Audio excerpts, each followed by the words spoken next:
हाल Garand सा मिठा ओरी नहा, हाल गैरन सा मिठा ओरी नहा।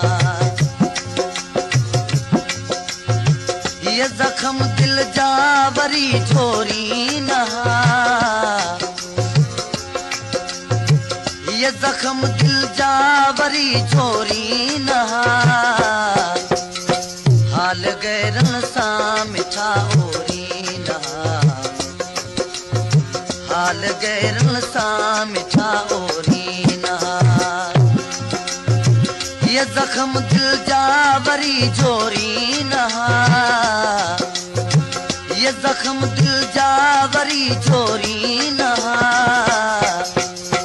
हाल गैरन सा मिठा ओरी नहा, हाल गैरन सा मिठा ओरी नहा। करीमदीन चांडियो जे तरफां पेश कई पई वञे।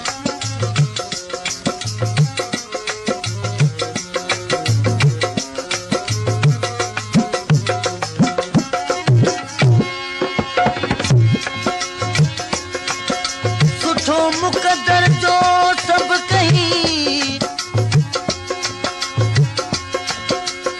ओ सुठो मुक़दर जो सब कहीं सितारो खपे थो।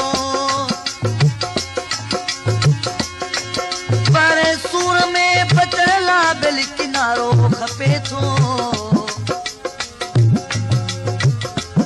ए हाजी खान हुजे हिक हसी हम सफर, ए हाजी खान हुजे हिक हसी हम सफर। दुनिया में जरला को सहारो खपे थो।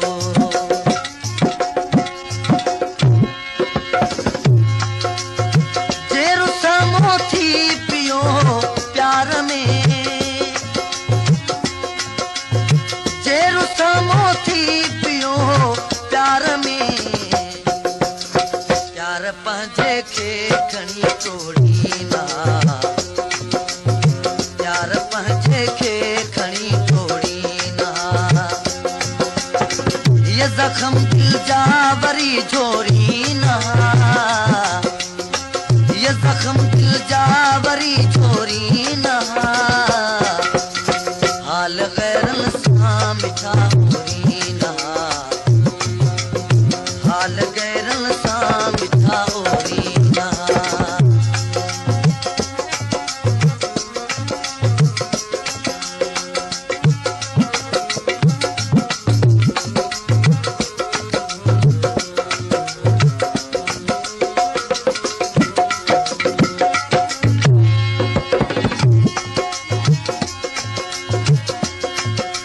दिलबर तुझे दर्द जी,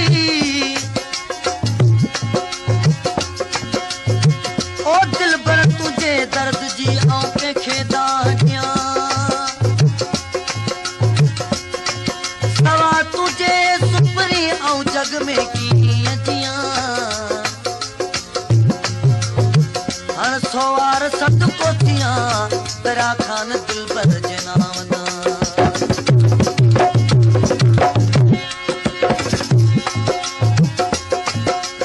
नेठ कावड़ घट बि थींदी प्यार में, नेठ कावड़ घट बि थींदी प्यार में। मासूम जो कातरिय कोई ना, मासूम जो कातरिय कोई ना। ये जख्म दिल जा वरी छोरी ना, ये जख्म दिल जा वरी छोरी ना। हाल गैरन सा मिठा ओरी नहा, हाल गैरन सा मिठा ओरी नहा।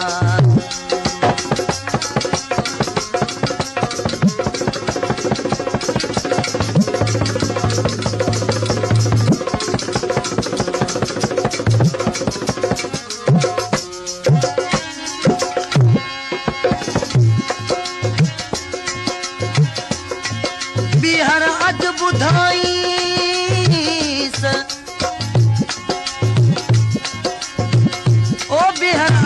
ॿुधाए सतिल पुराणियूं ॻाल्हियूं हीअ सूर हाजी खान जो वञी घोड़े घुमाईंसि हाणे पेरनि में पाईंसि नीर तूं नीह जा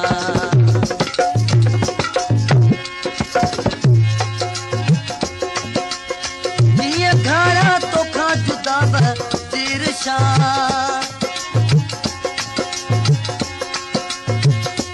घारा तोखां जुदा बि तिरछा आस मुझे तूं वञी घोरीना आस मुझे तूं वञी घोरीना ये जख्म दिल जा वरी छोरीना ये जख्म दिल जा वरी छोरीना